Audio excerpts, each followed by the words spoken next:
하지만 나는 감히 단언한다. 당신 안에는 무한한 능력이 있다. 지금 보이지 않을지 몰라도 분명히 있다.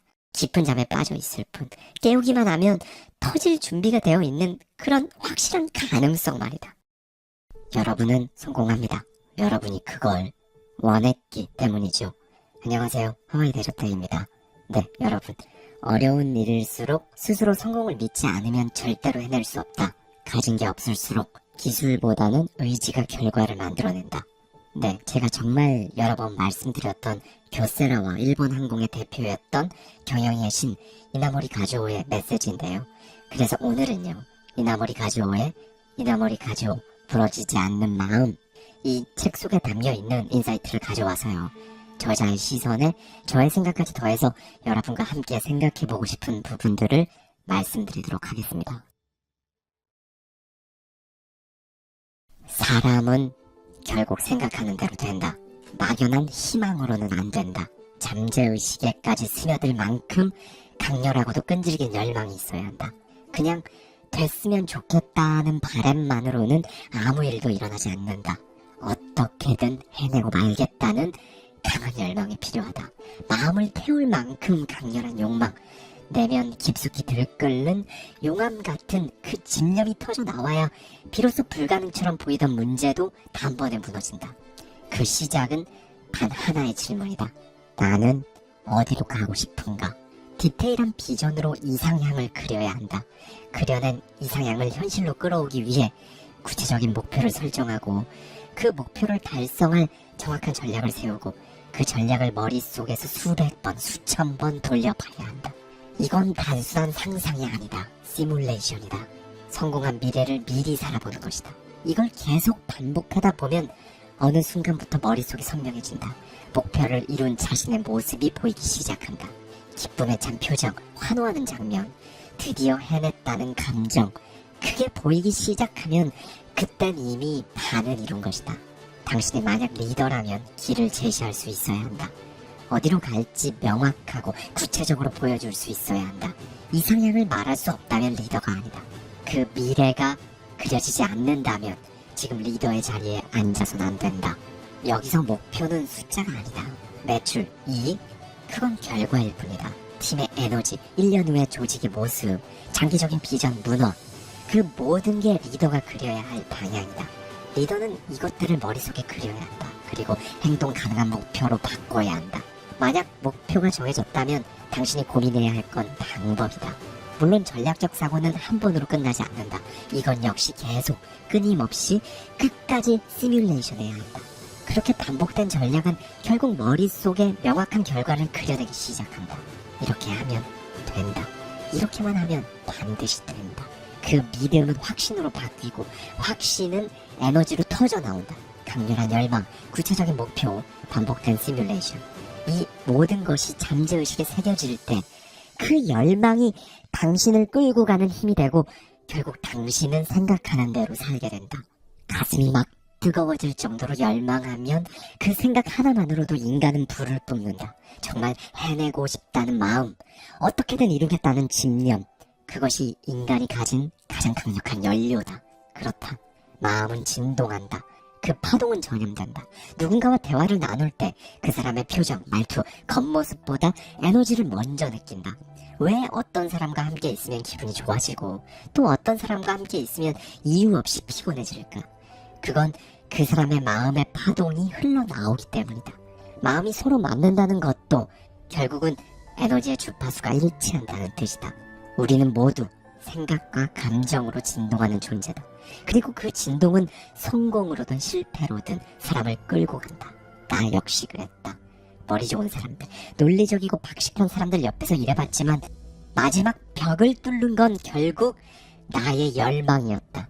어떻게든 해내고야 말겠다. 그 생각 하나로 밤을 새고 수십 번 실패하면서도 멈추지 않았다. 그 집념이 결국 길을 열었다. 진짜 중요한 건 절박한 마음이다. 그냥 해보는 게 아니라 반드시 성공시켜야만 한다는 미친 집중력이 정말 중요하다. 이 열망이 당신을 움직이게 만들고 불가능한 문제도 단숨에 돌파하게 만든다. 용암처럼 끓어오르는 에너지는 진짜 기적을 만들어낸다. 사실 위대한 발명, 혁신, 창조, 그 모든 것의 시작은 지식이 아니라 영감이다. 지식은 문제를 생각하게 만들지만 영감은 그 문제를 뚫고 지나가게 만든다. 열심히 연구하고 고민하다 보면 벽에 부딪힐 때가 반드시 온다. 그때 열망이 없는 사람은 멈춘다. 안 되나 보다. 하지만 끝까지 몰입한 사람에겐 갑자기 전혀 예상치 못한 순간에 신의 계시처럼 방법이 떠오른다. 그게 바로 영감이다. 그러나 이 영감은 해내고 말겠다는 사람만이 받을 수 있는 선물이다. 이 정도면 괜찮지 않을까? 이 정도도 감사해야지. 이런 소극적인 목표로는 세상은 단 한 발짝도 움직여주지 않는다. 지금은 아무리 안 되는 것 같아도 생각을 바꾸면 현실도 바뀐다. 나는 믿는다. 인생도 일도 결국은 마음속에 그려놓은 그 그림대로 흘러간다고. 그래서 당신의 미래는 정확히 딱 당신의 신념만큼 잘한다. 당신의 마음속으로 어디까지를 그리는지 그 크기와 강도가 당신 인생의 모습을 결정짓는다. 내가 교세라를 이끌 때 각 부문마다 올해의 매출 목표를 설정하고 이를 달성하기 위한 연간 계획, 즉 마스터 플랜을 세웠다. 하지만 현실은 무조건 언제나 예상 밖이었다. 경기 침체, 예상치 못한 변수들. 하지만 여기서 리더의 진짜 모습이 드러난다. 약한 리더는 변명을 찾는다. 상황이 이러니 목표를 낮춰야죠 뭐. 이번만은 어쩔 수 없지 않습니까? 이들은 시작부터 실패를 계획하고 있는 셈이다. 자신의 한계를 인정하는 게 아니라 아예 기준선 자체를 내려버린다. 이런 리더 밑에서는 조직도 성장하지 못한다. 반대로 진짜 리더는 말한다. 이 목표는 반드시 이뤄야 합니다. 그리고 그 말에 책임을 지기 위해 그 누구보다 치열하게 고민하고 자신이 누구보다 먼저 행동한다. 그리고 혼자만 불타는 게 아니다. 무엇보다 진짜 리더는 구성원의 심장에 불을 지핀다. 미래를 보여주고 가능성을 설득하고 불가능조차 기대하게 만든다. 그가 가진 신념은 단순한 전략이 아니다. 그건 그의 영혼에서 직접 솟구쳐 오르는 외침이다. 그 외침이 바로 진지함이다. 이 진지함은 하루 이틀의 열정으로 생기는 것이 아니다. 그것은 잠재의식에 각인될 정도의 열망을 말한다. 매일같이 되새기며 각오를 다지는 것, 그게 곧 신념이 된다. 이 신념을 리더는 혼자 간직해서는 안 된다. 반복하고 설득하고 공유하고 끝내는 구성원 전부의 뇌리에 새겨야 한다. 철학자 나카무라 덴푸는 이렇게 말했다. 새로운 계획이 이루어지느냐 마느냐는 단 하나, 흔들리지 않고 꺾이지 않은 마음에 달려있다. 그러니 마음을 다해 그려라. 고결한 이상과 우대한 비전을. 그것이 가슴을 불태울 만큼 강렬해야 한다. 그러니 열망하라. 높고 강하고 한결같이. 하지만 성공은 단순한 욕심으로는 이루어지지 않는다. 남을 위하는 진짜 마음에서 비롯되어야 한다. 남이 잘 되길 바라는 마음으로 시작하고 누구보다 치열하게 노력하면 결국 성공은 따라온다. 나는 항공회사 일본 항공을 다시 일으켜 세우기 위해 하루하루를 전쟁처럼 보낸 적이 있었다. 파산 직전에 회사를 맡았고 재건 계획까지 제출했다. 본격적인 재건 사업이 시작되면서 상상 이상의 시련이 나에게 몰아칠 것이라고 예상했다. 하지만 나는 단 한순간도 흔들리지 않았다. 이 일이 단순한 기업 경영이 아니라 나의 사명이라고 생각했기 때문이다. 일본 항공의 재건은 내 안에 참된 나가 요구한 일이었다. 그 내면의 소리가 이렇게 말하고 있었다. 이건 너의 일이다. 반드시 네가 나서야 한다. 내가 그 일을 맡았던 이유는 명확하다. 첫째, 나라 전체의 경제를 위해서였다. 일본 항공이 또다시 무너진다면 그 충격은 항공산업을 넘어 경제 전반에 타격을 줄 것이 눈에 뻔했기 때문이다. 둘째, 사람들 때문이다. 직원들의 삶, 그들의 가족, 그들의 미래가 이 회사에 걸려 있었다. 원하는 사람은 떠나도 된다. 하지만 남은 사람은 반드시 지켜내야 한다. 그 책임은 결국 리더인 내 몫이었다. 셋째, 국민 전체를 위한 일이다. 국민들이 정당한 요금으로 항공 서비스를 이용하려면 시장에는 견고한 경쟁 구도가 필요했다. 그 역할을 일본 항공이 해내야 한다고 생각해. 이 모든 이유는 결국 하나로 귀결됐다. 남을 위한 마음에서 시작된 사명감. 그리고 나는 노쇠한 몸을 이끌고 불보듯 뻔한 전쟁터에 뛰어들 것이다. 나는 믿는다. 남을 위해 진심으로 임하고 누구보다 치열하게 노력하면 반드시 성공하게 되어 있다. 나 역시 그랬다. 그게 자연의 법칙이다. 그게 우주의 섭리다. 세상은 말했다. 이나모리는 항공에 대해 아무것도 모른다. 일본 항공은 또 망할 거다. 저건 무모한 도전이지. 비웃고 조롱했다. 하지만 결과는 달랐다. 2012년에는 재상장에 성공했고 이후로도 계속해서 좋은 실적을 기록했다. 단 몇 년 만에 일본 항공은 타산 기업에서 세계 최고 수익성 항공사로 탈바꿈했다. 나는 어느 날 문득 이런 생각을 했다. 혹시 신이 우리를 도운 건 아닐까? 모든 직원이 내 마음을 이해해 주었고 그들도 나처럼 이타적인 마음 하나로 고통을 견디며 뼈를 깎는 노력을 했다. 그렇다. 진심은 결국 배신하지 않는다. 진심이 있는 리더는 무너져도 다시 일어난다. 그리고 결국 모두를 일으켜 세운다. 당신은 성공하고 싶은가? 인생에서든 일에서든 원하는 결과를 얻고 싶은가? 확실한 방법이 있다. 피 대신 생각이 흐르게 하라. 마치 아스팔트 틈새를 비집고 피어나는 잡초처럼 누가 뭐래도 밀고 나가야 한다. 그 외에 다른 길은 없다. 단 한 줄기 희망조차도 노력 없이 열리진 않는다. 나는 수십 년간 기업을 경영해오며 한 가지 진리를 확신하게 되었다. 행복하게 살고 싶은가? 멋진 삶을 이루고 싶은가? 그렇다면 매일을 진지하게 무섭도록 그것에 집중하며 살아야 한다. 편하게 살고 싶다고? 그 순간부터 당신은 이미 지는 게임을 시작한 것이다. 나의 말이 너무 극단적이라 느껴질지도 모르겠다. 경영 전략, 전술, 물론 중요하다. 하지만 그건 본질이 아니다. 핵심은 결국 피가 마르도록 그것을 할 각오가 되어 있느냐는 거다. 나는 27살에 교세라를 창업했다. 경영의 경자도 모른 채 그저 하나의 다짐만을 가슴에 품었다. 절대 실패하지 않겠다. 나를 믿고 따라온 사람들을 절대로 배신하지 않겠다. 그래서 매일 새벽 1~2시까지 일했다. 지칠 틈도 쉴 틈도 없이. 그렇게 그 누구에게도 지지 않을 노력을 반복해왔다. 그리고 50년이 흘렀다. 교세라는 지금 반세기의 역사를 지닌 기업이 되었다. 놀라운 경영 비결이 있었던 걸까? 아니다. 그저 뚜벅뚜벅 쉼없이 했을 뿐이다. 거기에 어떤 마법도 비밀도 없다. 나에겐 외숙부가 있었다. 초등학교만 겨우 나온 분이었는데 고향 가고시마에서 채소 장사를 했다. 사람들은 모두 그를 비웃었다. 가방끈도 짧고 머리도 안 좋으니까 저렇게 땀 흘리며 술에 끌며 살아야지. 하지만 외숙부는 체구가 작았음에도 자신보다 더 큰 술에 채소를 가득 싣고 한여름 폭염 속에서도 한겨울 눈 속에서도 장사를 했다. 경영? 장사 전략? 그런 건 잘 몰랐을 것이다. 하지만 하나는 분명했다. 묵묵히 하루하루 최선을 다해 일했다는 것. 그리고 결국 큰 채소 가게를 만들어냈고 말년까지도 꿋꿋이 그 가게를 지켰다. 그 모습은 내 어린 시절 깊이 각인되었다. 배운 게 있든 없든 가진 게 있든 없든 그냥 하면, 그냥 계속하면 결국엔 해낼 수 있다. 왜 내가 이렇게까지 노력이라는 말을 강조하느냐고? 이유는 간단하다. 자연계의 모든 생명은 살아남기 위해 죽을 힘을 다한다. 나무는 햇빛을 향해 뻗고 동물은 먹이를 위해 매일 사투를 벌인다. 그런데 인간만이 조금만 돈이 생기거나 자리가 잡히면 느슨해진다. 게을러지고 교만해지고 현실에 안주한다. 이건 자연의 법칙을 거스르는 일이다. 노력하지 않으면서 무언가를 바란다는 것, 그것 자체가 교만이다. 그리고 그 교만은 결국 무너짐으로 돌아온다. 하지만 일을 사랑하게 되는 순간 인생은 달라진다. 누구보다 큰 성공을 거두고 싶다면 먼저 당신이 하는 그 일을 사랑하게 만들어라. 사랑하지 않는 일엔 진심이 담기지 않는다. 진심 없는 노력은 끝이 뻔하다. 지쳐 떨어져 나간다.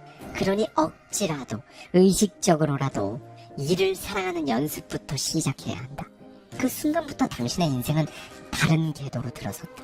사람들은 종종 묻는다. 어떻게 그렇게 오래 그리고 그렇게 열정적으로 일할 수 있는 거죠? 나의 대답은 하나다. 나는 내가 하는 일을 사랑했기 때문이다. 매일 반복되는 업무 속에서 내 영혼이 깨어나는 느낌을 받았다.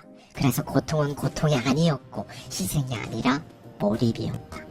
그렇게까지 할 필요가 있냐고 사람들은 비난에 가까운 조언을 했지만 나는 생각이 달랐다. 나는 내 일과 내 존재를 동일시하고 있었다. 그게 진짜 사랑이다.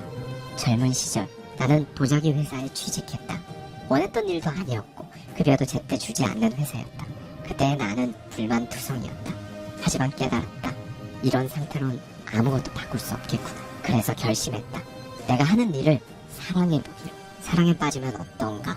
천리길도 발걸음이 가볍다. 비가 와도 눈이 와도 몸이 부서져도 간다. 왜? 좋아서, 사랑해서 간다. 나는 그 감정을 일에 대입했다. 억지로라도 관심을 주고 의미를 찾아보았다. 그리고 마침내 사랑이라고 부를 수 있을 만큼 정을 붙이자 모든 게 달라지기 시작했다. 세상 사람들은 대부분 좋아하는 일을 하며 살지 못한다. 운 좋은 소수만이 그런 삶을 누린다. 그럼 어떻게 해야 할까? 앞서 말했던 것처럼 지금 하는 일을 사랑하면 된다. 창의성도 번뜩임도 사랑 위에서만 태어난다. 열심히 일하면 얻게 되는 보상은 단순한 성과가 아니다. 정신이 살아난다. 감각이 깨어난다. 또 매일 진심을 다해 일하다 보면 시간을 허투루 낭비할 수 없게 된다. 애정이 생기면 더 잘하고 싶어지기 때문이다. 조금 더 좋은 방법은 없을까? 조금 더 효율적인 방식은 없을까? 그렇게 머리를 굴리고 또 굴리다 보면 어느 날 섬광처럼 반짝이는 아이디어가 막 튀어나온다. 그게 바로 창의성이다. 그게 바로 혁신이다. 그게 바로 당신을 성장시키는 진짜 힘이다. 나는 특별한 사람이 아니었다. 머리가 좋은 것도 아니었고 배경이 있는 것도 아니었다. 그저 필사적으로 했다. 미래를 꿈꾸며 더 나은 방향을 고민하며 매일 오늘보다 나은 내일을 상상하며 살았다. 그 결과 나는 존재하지 않던 회사를 50년 동안 일으켜 세웠고 세계적인 기업으로 키워냈다. 성공한다는 건 헬리콥터를 공중에 띄우는 것과 같다. 엔진을 돌리지 않으면 바로 추락한다. 이건 회사든 사람이든 마찬가지다. 성공한 다음이 진짜 문제다. 왜냐하면 대부분의 사람은 성공한 순간부터 게을러지기 때문이다. 그러나 나는 한 번도 안주하지 않았다. 이 정도면 됐다라는 말을 머릿속에서 아예 지워버렸다. 그 말이 회사를 죽일 수도 있다는 걸 알았기 때문이다. 그렇다. 성공의 최대 적은 실패가 아니라 자만이다. 나도 사업 초기엔 아무것도 몰랐다. 그냥 미친 듯이 일했다. 그러자 운도 따르고 성과도 났다. 그러나 진짜 싸움은 그때부터였다. 성공한 듯 보이던 그 시점부터 나는 내 머릿속에 헬리콥터의 비유를 떠올렸다. 우리는 중력이라는 냉혹한 현실 속에 살고 있다. 그 중력은 멈추는 순간 추락이라는 본능적 이치를 가지고 있다. 사람들은 보통 성공을 결승선 통과로 착각한다. 하지만 현실은 결승선을 통과한 순간부터 진짜 경주가 시작된다. 그 전엔 그저 예선일 뿐이다. 진짜는 그 다음이다. 이 정도면 됐다. 이 말만큼 무서운 유혹은 없다. 이 말에 굴복하는 순간 하늘에 있던 헬리콥터는 순식간에 추락한다. 나는 그런 모습들을 너무 많이 보아왔다. 어제까지 잘 나가던 기업, 어제까지 박수받던 사람, 한순간의 자만으로 미끄러지고 추락하고 사라졌다. 그래서 나는 이 질문을 놓지 않았다. 나는 오늘도 프로펠러를 돌리고 있는가? 그 질문이 나를 붙잡아줬다. 나를 망치 내리치듯 매일 깨어있게 했다. 이 질문이 없었다면 나 역시 자만이라는 무형의 질병에 조용히 침묵했을 것이다. 대부분의 사람은 자신을 과소평가하며 살아간다. 나는 별로 특별한 게 없어. 내 인생은 그냥 평범해. 스스로를 작게 만들고 그 안에 갇혀버린다. 하지만 나는 감히 단언한다. 당신 안에는 무한한 능력이 있다. 지금 보이지 않을지 몰라도 분명히 있다. 깊은 잠에 빠져있을 뿐. 깨우기만 하면 터질 준비가 되어 있는 그런 확실한 가능성 말이다. 물론 그 능력이 오늘 당장 폭발할 리는 없다. 믿는다고 해서 갑자기 천재가 되고 인생이 막 바뀌는 마법 같은 일은 일어나지 않는다. 현실은 그렇게 만만하지 않다. 그렇기 때문에 믿음을 현실로 바꾸는 훈련이라는 반복의 힘이 정말 중요한 것이다. 나는 오늘도 어제보다 성장한다. 지금 이 순간도 나는 나를 더 나은 버전으로 바꾸고 있다. 이 믿음이 쌓이면 뇌가 바뀌고 생각이 바뀌고 결국 인생이 바뀐다. 능력이란 게 꼭 시험 점수, IQ, 머리 회전 속도에서만 나오는 게 아니다. 오히려 진짜 인생에서는 그런 것보다 훨씬 더 중요한 능력들이 있다. 아프지 않고 건강을 유지하는 체력, 실패해도 다시 도전하는 끈질김, 사람을 살피고 분위기를 따뜻하게 만드는 감성, 문제 상황에서 침착하게 균형을 잡는 정신력, 이런 것들이 바로 세상을 살아가는 데 필요한 어마어마한 능력들이다. 그런데 많은 사람들은 자기 안에 이런 능력들을 스스로 방치한다. 나는 원래 이래 라는 말로 자신을 포기한다. 하지만 명심하라. 지금 안 보인다고 해서 사라진 게 아니다. 단지 안 써서 녹슬어있을 뿐이다. 지금 이 순간 이렇게 마음먹어야 한다. 나는 지금보다 훨씬 더 대단한 사람이 될 수 있다. 이 믿음을 마음 깊이 새겨라. 그리고 매일 그 믿음대로 살아라. 의심 말고 핑계 말고 주저하지 마라. 한 발짝씩 느리더라도 꾸준히 걸어라. 그걸 이기는 사람은 아무도 없다. 그리고 기억하라. 성공은 창조적인 반복에서 나온다. 똑같은 방식, 똑같은 루틴, 똑같은 생각으로는 절대 새로운 결과를 만들어낼 수 없다. 어제보다 조금 더 나은 질문을 던져보자. 어제보다 한 발짝 더 깊은 고민을 해보자. 어제와는 다른 방식으로, 다른 시선으로 오늘을 살아보자. 그렇다. 무한한 능력은 창조적인 반복 속에서 깨어난다. 그리고 그 능력을 깨어나게 할 사람은 바로 당신 자신이다. 도전이란 말 그대로 싸움을 거는 행위다. 상대는 외부의 난관이기도 하고 무기력한 나 자신이기도 하다. 그 싸움에서 살아남으려면 세 가지가 필요하다. 어떤 고통도 감수하겠다는 인내심, 절대 물러서지 않겠다는 용기, 누구보다 지독하게 파고드는 노력. 이 셋 중 하나라도 부족하다면 그건 도전이 아니다. 그저 시도해봤었다는 말로 끝날 일이다. 그리고 이 싸움은 때로 당신이 문명 속에서 억눌러 온 야만성과 맞닿아 있다. 문명인은 계산하고 분석하고 따진다. 그러나 진짜 도전은 무슨 일이 있어도 해낸다는 야수의 투쟁심과 탐욕에서 비롯된다. 투쟁심의 밀도에서 이 야만을 이길 방법은 없다. 도전은 점잖은 말이 아니다. 이건 야성을 동반한 정면 충돌의 선언이다. 결국 새로운 것을 이루는 사람은 지성의 포장지 너머의 원초적인 투쟁심을 숨기고 있는 사람이다. 그럼에도 불구하고 대부분의 사람들은 지금 제 능력으론 그건 무리죠. 그런 건 제가 해본 적이 없잖아요. 어떻게 해요? 이런 도전의 문 앞에서 스스로 물러선다. 하지만 도전하는 사람은 이 능력을 미래형으로 본다. 현재의 나를 기준으로 판단하는 게 아니라 미래형 능력을 믿고 모든 걸 건다. 애초에 불가능한 목표에 닿으려면 지금의 나는 계속해서 성장해야 한다. 그리고 그 성장의 가능성을 스스로 믿고 모든 걸 걸어야 한다. 그래서 도전은 준비된 사람이 하는 게 아니다. 도전이 사람을 준비되게 만드는 것이다. 성장이란 건 안전지대에서 고민한다고 찾아오는 게 아니라 낭떠러지 앞에 서서 공포와 싸우며 자신의 가능성을 증명하는 것이다. 지금은 무모해 보일지라도 끝까지 밀고 나가라. 그리고 불가능이라고 적힌 그 문 열고 들어가라. 바로 그곳에 당신이 그토록 바라던 모습의 당신이 서 있을 것이다. 안녕하세요. 하와이 대저택입니다. 여러분, 기도는 아무 때나 하는 게 아닙니다. 일할 때 더치페이 해서도 안 되고요. 이게 무슨 말이냐? 오늘은 이 부분에 대해서 정말 여러분 마음을 절절하게 울릴 이야기를 전해드릴 겁니다. 우선 여러분 스스로 이렇게 생각하고 있는지 아닌지 판단해보세요. 사람은 일로 성공하는 게 아니다. 일은 그냥 최소한의 생계를 위해 하는 거지. 정작 돈은 다른 걸로 버는 거고. 이게 맞다고 생각하는 분들께 오늘 이야기는 별 도움이 안 될 겁니다.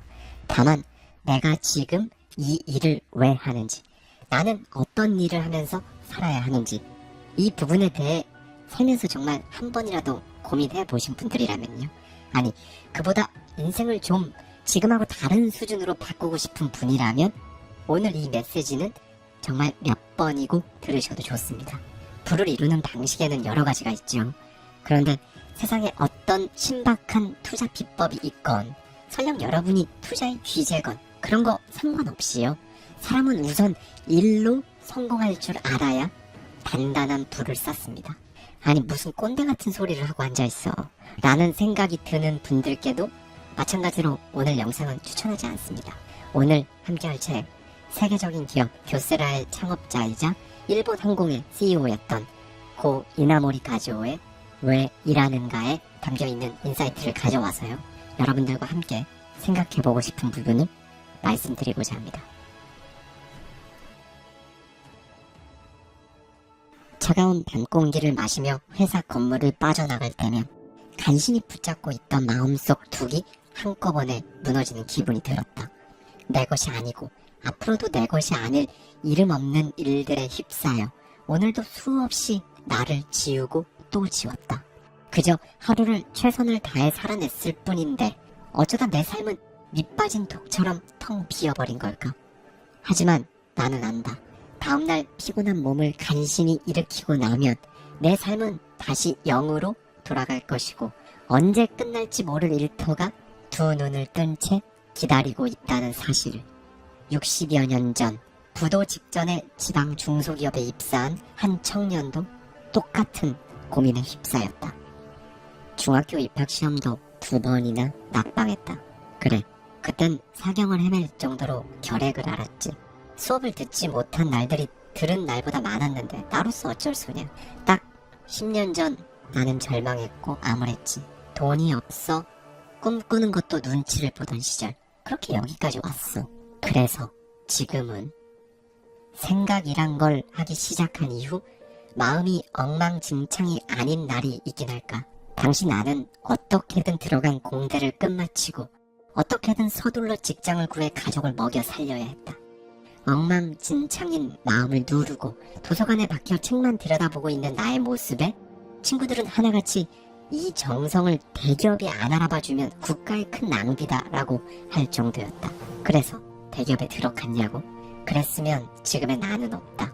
100군데가 넘는 모든 회사에 낙방하고 난 이후 최후의 보루, 학부 교수님의 소개로 교토에 있는 소규모 전봇대 설치 제조회사로 첫 발을 내디뎠다. 감사하다. 감사하다. 감사하다. 모든 구직 면접에서 떨어진 나를 다시 건져 올려준 이 작은 회사에 그저 감사한 마음뿐이었다. 그러니 나에겐 회사 험담 같은 그런 사치스러운 걸 입 밖에 꺼낼 엄두도 나지 않았다. 그런 나의 마음이 탁하게 물들어가기 시작한 건 첫 월급날. 사실 알고 있었다.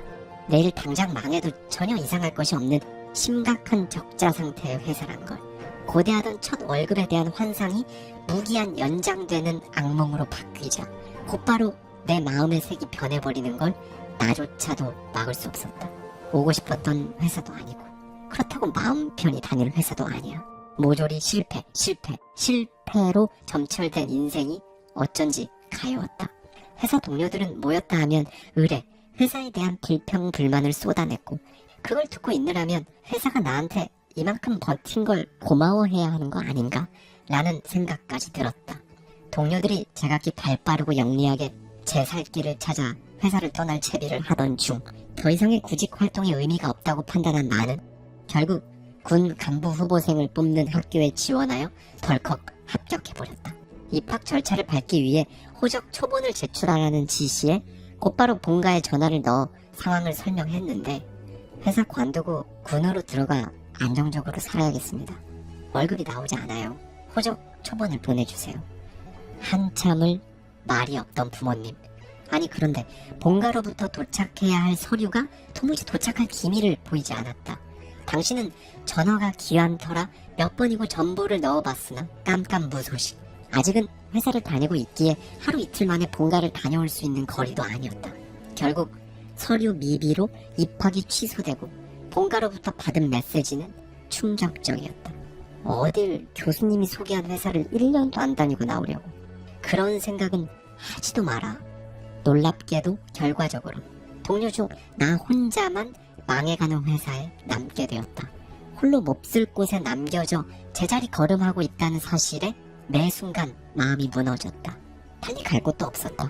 다들 홀로 남은 나를 폐잔병으로 바라봤고 지방대학 졸업자의 인맥도 없는 내가 할 수 있는 것, 매일 무거운 발걸음으로 출근하는 것, 그 외엔 아무것도 없었다. 당시 나는 썩어가는 얼굴로 고민을 거듭하며 하루하루를 버틸 뿐이었다. 도대체 내 인생만 왜 이런가? 하루를 버티기도 힘들다. 앞으로 내 인생은 도대체 어떻게 되는 거지? 심지어 회사는 단순히 돈이 없는 게 아니라 오너 일가의 경영권 싸움과 노동 분쟁도 끊이지 않았다. 근처에 있는 상점에 물건을 사러 가면 주인에게 동정을 받기 일쑤였다. 자네 어쩌다 저런 망해가는 회사에 들어갔나? 저런 회사에 계속 다니다가는 결혼도 못할걸. 그때 내가, 그리고 지금 당신이, 당신 스스로에게 가장 뜨겁게 물어야 할 질문이 있다. 앞으로 내 삶은 어떻게 될까? 내가 걷는 이 길이 정말 맞는 걸까? 5년 후, 아니 1년 후에도 나는 이 일을 하고 있을까? 그때 나는 생각했다. 솔직히 이 회사를 관두고 이직을 한다고 해서 반드시 성공하리란 보장이 있나? 회사를 그만두고 나서 인생이 잘 풀린 사람도 있겠지, 그래. 근데 반대로 비참하게 보내는 사람도 있을 거잖아. 내가 어느 쪽에 속할지는 지금 내 마음 상태로 보나 능력을 보나 불보듯 뻔한 게 아닌가. 그렇다. 난 비참해질 게 뻔했다. 그러므로 다시 한번 생각했다. 세상엔 내가 상상할 수도 없는 다양한 일들이 있겠지. 내가 상상할 수 있는 걸로만 판단하면 될 일도 안 될 테지. 망해가는 회사에 남아 필사적으로 노력한 끝에 성공하는 사람도 있을 거고, 그만큼 노력했는데도 인생이 뜻대로 되지 않는 사람도 있겠지. 그래, 내가 겪어보지 못한 수많은 케이스가 존재할 거다. 이런저런 경우를 따져가며 회사를 그만두는 게 좋을지 남는 게 좋을지 고심 끝에 한 가지 결론에 이르렀다. 그것은 내 앞날을 역전시키기에 충분한 20대 청년이 하기엔 가장 최선의 결단이었다. 불평불만을 내뱉는 대신 일단은 당장 눈앞에 놓인 일에 철저히 몰두해보자. 쓸데없는 잡념에 에너지 다 쏟는 대신 일에 정면으로 부딪히자. 지금 내가 하는 일에 전념하자. 살기 위한 길은 오직 그뿐이다. 나는 이 단 한 가지 계기로 가혹한 운명 안에 있는 인생을 끄집어내 단박에 변화시켰다. 생각 하나를 바꿨을 뿐인데 모든 걱정이 사라진 것이다. 그렇게 치열하게 싸워보고 싶은 욕구가 생겼다. 그러자 진짜 신기하게도 고난과 좌절 쪽으로만 돌아가던 내 인생의 톱니바퀴가 좋은 방향으로 역회전하기 시작했다. 그 이후로 삶이 스스로도 믿기지 않을 정도로 순식간에 팽창하기 시작했다. 나의 우주가 바뀐 것이다. 그 당시 나는 최첨단 파인세라믹 연구를 담당하고 있었다. 공대를 나왔다 쳐도 이 분야에 흥미가 있었던 것도 아니고 파인세라믹에 대한 기초 지식도 없었기에 대학교 도서관에 가서 기본서부터 들여다봐야 했다. 복사기도 없던 시절이라 관련 업계 신문과 잡지, 온갖 전기 간행물을 보고 부지런히 노트에 그대로 적어 넣었다. 새로이 결심하고 난 후부터는 냄비와 밥솥 등을 챙겨와서 연구실에서 묵으며 그야말로 24시간을 연구에 파고들었다. 그때 내가 필사적으로 일하는 모습이 다른 사람에게는 무모하고 장렬하게까지 보였을 것이다. 안타깝게도 내가 맡은 일은 나 혼자만 열심히 한다고 해서 될 일이 아니었다. 하물며 최첨단 제품을 만드는 일이었기에 배움도 게을리하지 못했다. 그래서 파인세라믹에 대한 최신 논문이 게재되어 있는 미국 전문 잡지를 구해 한 손에는 영어 사전을, 한 손에는 잡지를 들고 시간이 날 때마다 읽었다. 하루 업무가 끝난 밤 시간과 휴일에는 도서관에 가 전문 서적을 빌려 파고들었다. 읽다가 성에 차지 않을 땐 아예 외워버리기까지 했다. 여기서 잠깐, 내가 이 일을 좋아했기 때문에 그럴 수 있는 것 아니냐고? 천만의 말씀. 내 일은 따분하게 이를 데 없었다. 처음에는 연구소 안에서 실험을 반복하고 다시 도서관으로 달려가 공부하는 일이 매일 반복되었는데 그 짓을 딱 3개월째 하기 시작한 순간부터 또 한 번 나의 우주가 변했다. 공부하면서 알게 된 파인세라믹이라는 소재는 들여다보면 볼수록 엄청난 가능성을 갖고 있다는 사실을 알게 되었기 때문이다. 그걸 알고선 마치 금강을 캔 미친 사람 마냥 그 매력에 푹 빠져들었다. 요즘엔 대부분의 사람이 주식을 사기 위해 공부하다 보면 이런 순간을 종종 겪는 걸로 알고 있는데 이걸 일로 해버린다? 나는 이 연구에 목숨을 바쳐도 평생 먹고 살 걱정이 없을 것 같다는 생각까지 들었다. 아니, 그냥 이건 모르면 손해라는 생각이 들었다. 그렇게 내가 손에 쥐고 있는 이 차가운 것들을 진심으로 좋아하게 된 것이 아닌가. 단조롭고 지겨웠던 연구와 실험 도구, 이 모든 것들이 근사하게 여겨지고 가치 있게 여겨졌다. 이 파인세라믹에 대해 이렇게 몰두하고 있는 사람은 아마도 전 세계에 나 혼자가 아닐까 생각하니 절로 웃음이 났다. 이 경험을 통해 깨달은 건 간단하다. 천직은 우연히 만나는 것이 아니라 스스로 만들어내는 것이라는 걸. 왜 그 일을 하는가? 그 일을 통해 당신은 무엇이 되길 꿈꾸는가? 끌려다녀서는 아무것도 제대로 할 수 없다.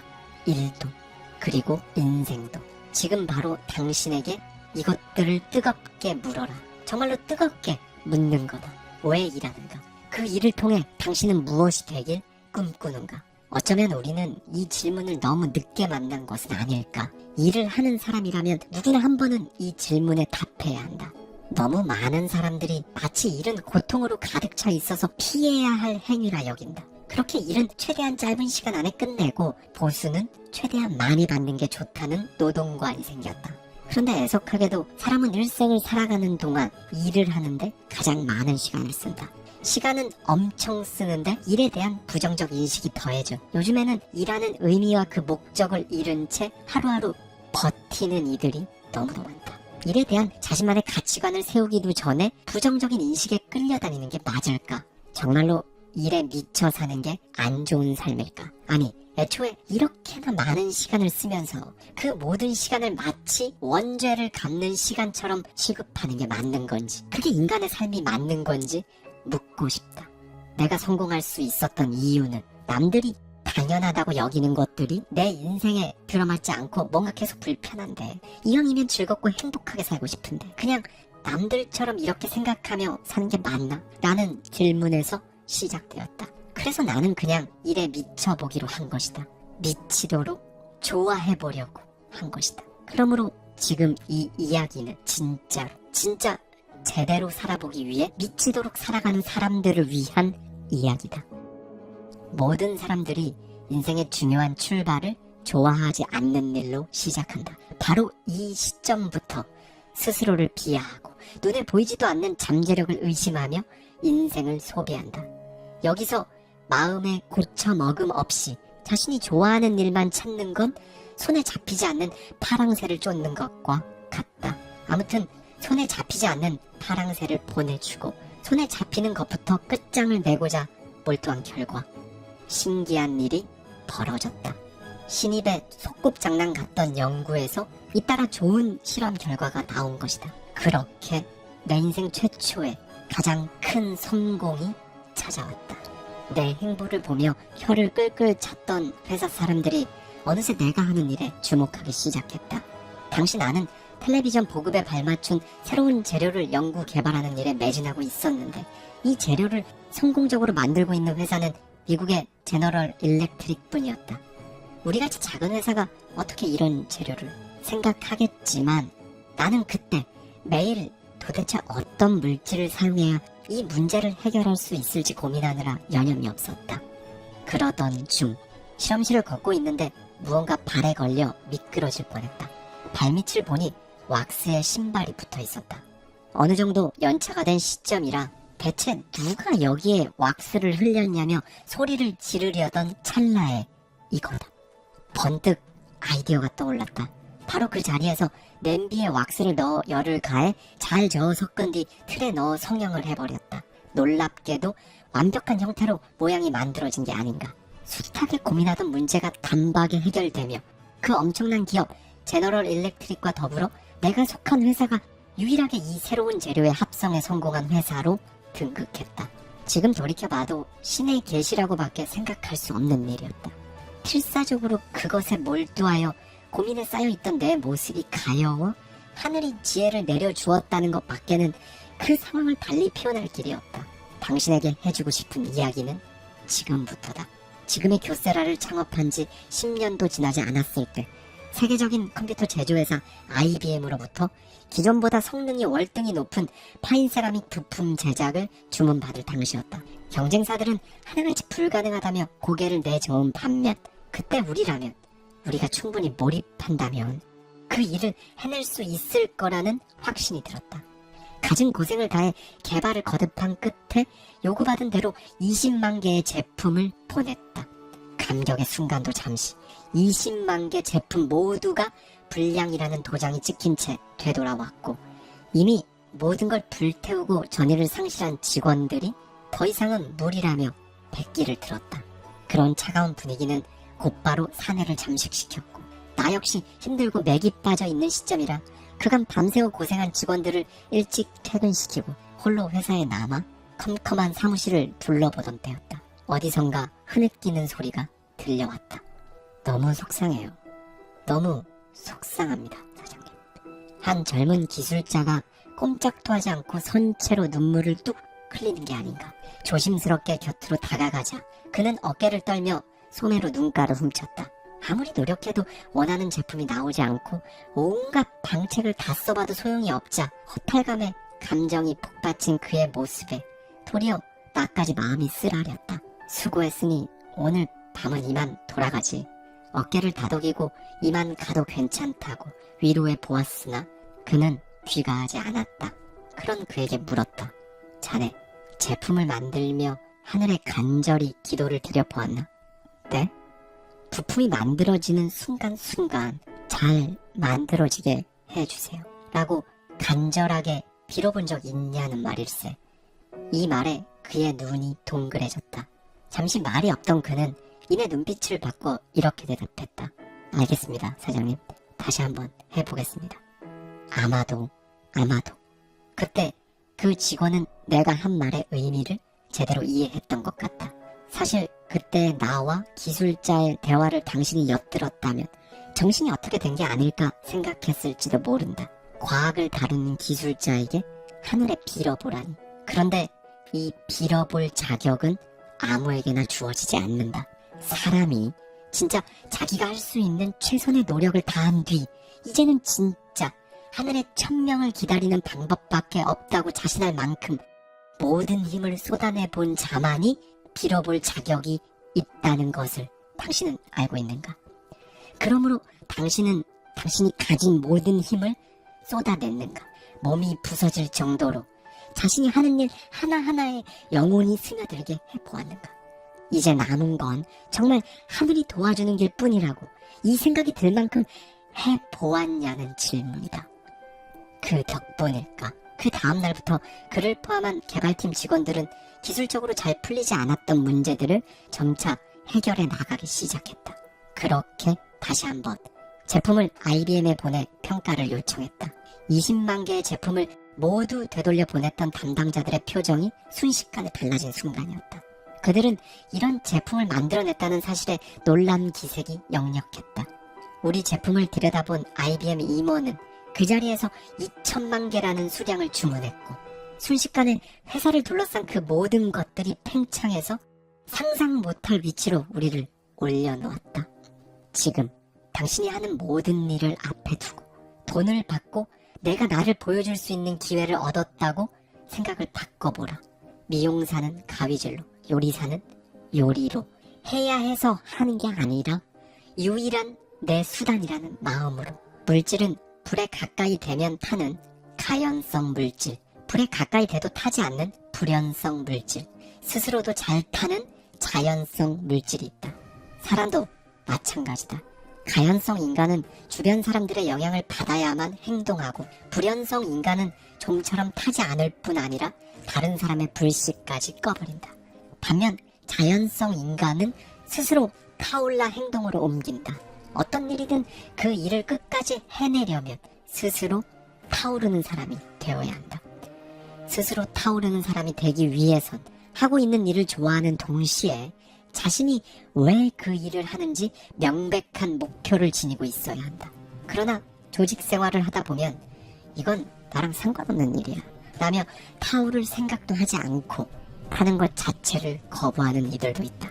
그들은 주변 사람들이 아무리 뜨거운 열의로 활활 타올라도 함께 타지 않을 뿐더러 오히려 주변의 열기까지도 빼앗아버린다.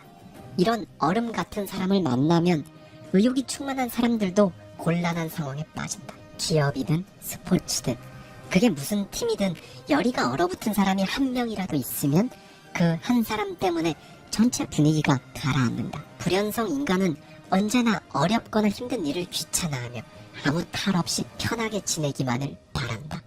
그 때문에 다른 사람들이 힘들어하는 모습은 외면하고 굳이 그런데 신경 쓰려고도 하지 않는다. 솔직히 말하겠다. 불연성 직원은 회사에 없어도 된다. 혹은 불연성 직원이 80% 이상을 차지하는 회사에 남아있는 것도 추천하지 않는다. 적어도 타오르고 있는 내가 다가갔을 때 마음이 통해 함께 타오를 수 있는 가연성 직원이라도 과반은 넘어야 한다. 불연성 인간이 가득한 회사는 결코 발전할 수 없다. 교세라가 지금처럼 세계적인 기업으로 발전한 건 단 하나다. 언제나 자연성 직원이 과반 이상을 차지했기 때문이다. 그들이 나와 한데 어울려 불을 키워줬다. 불연성 직원은 스스로 나서지 못한다. 왜? 왜 그 일을 해야 하는지 목적과 이유를 알지 못하기에 일의 속도도 더디고 일이 제대로 될 리가 없다. 업무 트러블이 자주 생기는 것도 자기 일에 대한 관심과 의욕이 부족하기 때문이다. 첫 회사에서 여느 때처럼 실험 결과를 측정하고 있을 때, 그때는 회사의 기세가 조금씩 고개를 들 때라 좋은 인재들이 채우되었다. 명문고를 졸업하고 가정 형편이 어려워 부득이하게 취업 전선에 뛰어든 한 청년이 내 연구 보조로 일을 하고 있었는데, 그는 일머리가 꽤 있는 편이어서 나는 매일 실험 데이터를 측정하는 일을 맡겼다. 이 재료는 이런 특성을 낼 거야 라고 말한 뒤에 실험을 하면 들어맞을 때도 있고 아닐 때도 있었지만, 들어맞을 때마다 나는 어김없이 기뻐서 어쩔 줄 몰라 했다. 펄쩍펄쩍 뛰어다녔기에 남들이 보기에 경망스럽다고 이야기할 정도? 그런데 그 청년은 늘 그런 내 모습을 옆에서 차가운 눈으로 보고 있었다. 그 어느 날도 정말 믿을 수 없을 만큼 실험 결과가 완벽하게 들어맞아 나는 또 펄쩍 뛰고 있었다. 그가 나를 힐끗 보더니 말했다. 저는 그 정도로 기쁘지 않습니다.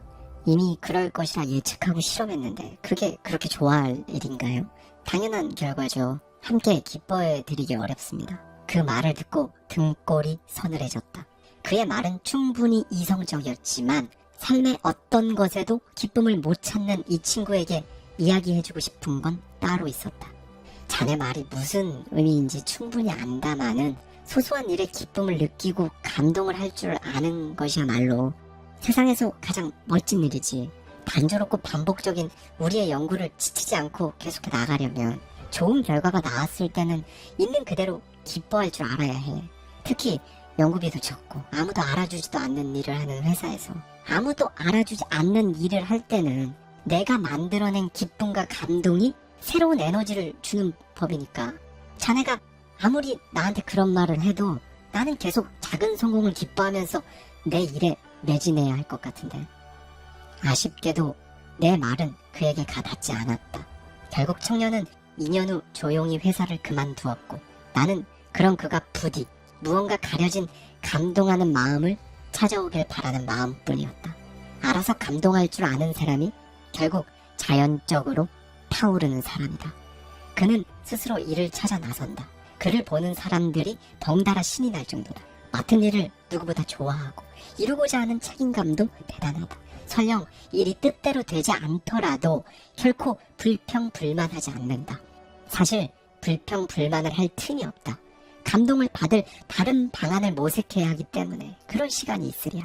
이런 자연성 직원에 힘입어 가연성 직원들도 함께 타오른다. 여기서 차분히 생각해보라. 당신은 스스로 타오를 줄 아는 사람인가? 아니면 불이 닿아도 차갑게 식혀버리는 사람인가? 감동하는 마음을 가지고 임한다면 당신은 그 중심이 되어 마치 상승 기류가 치고 올라가듯 주변 사람을 이끌고 몸담은 곳을 역동적으로 만들 수 있다. 그런 힘은 누구나 가지고 있다. 적극적으로 임하고 주변 사람들에게도 동기를 부여하는 사람, 소용돌이의 중심에서 일하는 사람은 그 어디에 있건 성공할 거라고 장담한다. 지시받은 것만 하면서 일하면 안 된다. 스스로 타오르지 않고 끌려만 다녀서는 아무 일도 제대로 해낼 수가 없다. 설령 일을 마무리했다고 해도 만족감을 느끼지 못할 것이다. 남에게 지시를 받고 일하기보다는 그 일의 중심으로 들어가 리더가 되겠다는 생각으로 일을 끌고 나가보라. 스스로 소용돌이를 만들어간다는 마음으로 일하라. 스스로 활활 태울 수 있는 사람만이 놀라운 성과를 거둔다. 그럴 자격이 생기는 것이다. 성공은 여기서부터 시작된다. 당신이 만약 어느 회사에 신입으로 들어가서 도무지 소용돌이를 일으킬 수 없는 상황이라고 치자. 당신이 어떠한 목표 달성에 있어서 자신의 목소리를 내지 못하는 이유는 가령 이런 것 때문일 것이다. 아마도 당신의 의견을 내면 당신의 선배는 말할 것이다. 들어온 지 얼마나 됐다고 그런 말을 하는 거야. 업무 돌아가는 건 알고나 하는 소리야. CEO는, 창업자는, 나는 당신을 다르게 본다. 그 상황에서 아무 말도 안 하겠지만 오너만큼은 당신을 분명히 다르게 본다는 사실을 기억하라. 오너와는 회의를 할 수도 없을 만큼 거리가 멀다고? 상관하지 마라. 당신이 불타오르는 사람이라면 어떻게든 어떤 방식으로든 그 사실은 그의 귀에 들어간다. 소용돌이의 중심에 있는 사람만이 장차 리더가 될 자격이 되며 그런 사람만이 성공한다. 모두가 일과 인생을 철저히 분리해 반반 더치페이하는 세상이다. 얼마를 받을 테니 얼마만큼을 준다. 이 정도 했으니 이건 안 된다. 이건 할 만하니 이 정도는 괜찮다. 이런 세상에서 당신이 일만큼만 더 하기로 마음을 먹는 그 순간 당신은 완전히 다른 리그로 가 세상을 누비게 된다. 그 일이 10이 되고 100이 되는 것이다. 지금 이 영상을 듣는 사람들 중에도 왜 일하는지, 무엇을 위해 일하는지 고민하다 못해 일로써 상처받는 일들이 분명 있을 것이다. 그런데 잘 들어보라. 당신이 상처받는 이유는 사실 본연의 일 자체를 제외한 모든 것들로부터 상처를 받고 있을 것이다. 회사 내에서의 관계, 고객과의 관계, 기타 등등. 그러니까 순수하게 일이 아닌 그 일을 둘러싼 것들로부터 상처를 받을 것이다. 이 모든 것들이 구분이 안 된 채로 삶의 무자비하게 침투해 좋아하지도 않는 일로 묶여 당신을 괴롭힐 것이고, 그래서 당신은 좌절할 것이다. 힘겨울 것이다. 그런데 이건 역설적으로 본연의 일을 구분해 거기에만 몰입함으로써 해치울 수 있다. 오로지 그 방법뿐이다. 회피하면 따라오고 부딪히면 해소된다. 어찌됐건 당신은 그것에 많은 시간을 쓴다. 그러니 그것을 하는 시간에 충실감을 얻지 못하면 공허함을 느낀다. 그 공허함은 반드시 우울감으로 찾아온다. 이게 당신이 일에 몰입해야 하는 이유다. 일을 잘하기 위한 기술과 매뉴얼들이 넘쳐날 만큼 지천에 깔려있다. 왜 일하는지, 어떻게 일해야 하는지 생각하지 않아도 정해진 대로만 움직이면 결과가 나오고 급여가 나오는 세상이 되었다. 그러니 왜 일하는지, 무엇을 위해 일하는지 궁리할 필요가 없다. 눈을 뜨고 있는 대부분의 시간을 일에 쓰고 있지만 정작 일을 하는 근본적인 이유에 대해서는 깊이 생각하지 않는다. 일 자체를 싫어하고 힘든 일은 웬만하면 피하려는 이들도 적지 않다. 죽을 힘을 다해 일한다거나 피땀 흘려 일한다는 말 자체를 무의미하다고 부정하거나 고루한 사고라고 비웃는다. 아니, 오히려 열심히 일하는 이들을 경시한다. 일에 대한 가치관과 마음가짐의 변화가 초래한 필연적인 결과다. 일하는 것을 필요악으로 여기는 사고방식이 마치 상식이라고 여겨지기까지 한다. 솔직히 말하면 일하기 싫다. 먹고 살기 위해 어쩔 수 없이 회사에 나간다. 그러니 가능하다면 힘든 일은 좀 피하고 편하게 일하고 싶다. 그런 사람들에게 말한다. 세상에 태어나 단 한 번뿐인 귀한 삶을 사는데 지금 당신은 정말로 가치 있는 삶을 살고 있는가? 일을 한다는 것, 더 나아가 지금 자신이 하고 있는 일에 전념한다는 것은 삶의 모든 고통을 이겨내는 만병통치약과 같다. 온갖 시련을 극복하고 인생을 좋은 방향으로 이끄는 묘약이라 해도 좋다. 이 세상에 매끄럽고 순탄하기만 한 삶은 없다. 원하지도 부르지도 않은 불행이 잇따라 인생을 덮쳐오기도 한다. 그러면 우리는 운명을 원망하고 무의식 중에 살아갈 의욕마저 잃게 된다. 그런데 그걸 아는가? 그럴수록 일에 맹렬히 전념해야 한다. 삶을 밝게 만들어주는 놀라운 힘은 오로지 일에 숨어있기 때문이다. 내가 살아온 세월을 통틀어 많은 이들을 지켜보아도 이는 분명한 사실이다. 일을 하라. 일을 너무 해서 평범한 이들로부터 저 사람은 참 안됐다 라는 말을 들어라. 사람이란 모름지기 이런 말을 들을 정도로 혹독한 혹은 불행한 상황에 한 번쯤 놓여봐야 한다. 겨울이 추울수록 그 겨울을 견뎌낸 나무가 꽃을 피우는 법이니 지독한 고민과 고통을 겪어본 사람만이 크게 성장하고 진정한 행복을 붙잡는다. 그러니 좌절은 언제나 내 인생의 전환점이었고 최대의 행운이었다. 월급조차 제대로 안 나왔던 중소기업은 가혹한 운명이 아니라 내게 주어진 최고의 선물이었다. 물론 평탄한 인생이 나쁘다는 건 아니다. 좋다. 하지만 역경이 있는 인생이 그보다 더 좋다. 왜? 공짜로 주어지는 행복이 없다는 걸 알기 때문이다. 본래 인간이란 그냥 내버려 두면 아니란 현실에 안주하고 되도록 고생은 피해가고 싶도록 설계되었다. 그러나 이쯤에서 우리는 그 긴 시간을 쏟아 넣는 일을 안일하게만 바라보는 태도가 인생에 어떤 영향을 미치는지 한 번쯤은 진지하게 생각해 봐야 한다. 제대로 열심히 일해보면 하루하루 남모를 기쁨과 즐거움이 인생에 다가온다. 마치 긴 밤이 지나고 새벽이 밝아오는 것처럼 고생 저편에서 밝은 기운이 서린다. 이것이 이를 통해 얻는 인생의 참모습이다. 네, 여러분, 영상이 너무 길었죠. 역시나 자신의 인생을 뜨겁게 불태우고 떠난 인물답게 정말 오랜만에 요령 피우지 않는 정직한 인사이트가 엄청나게 담겨 있습니다.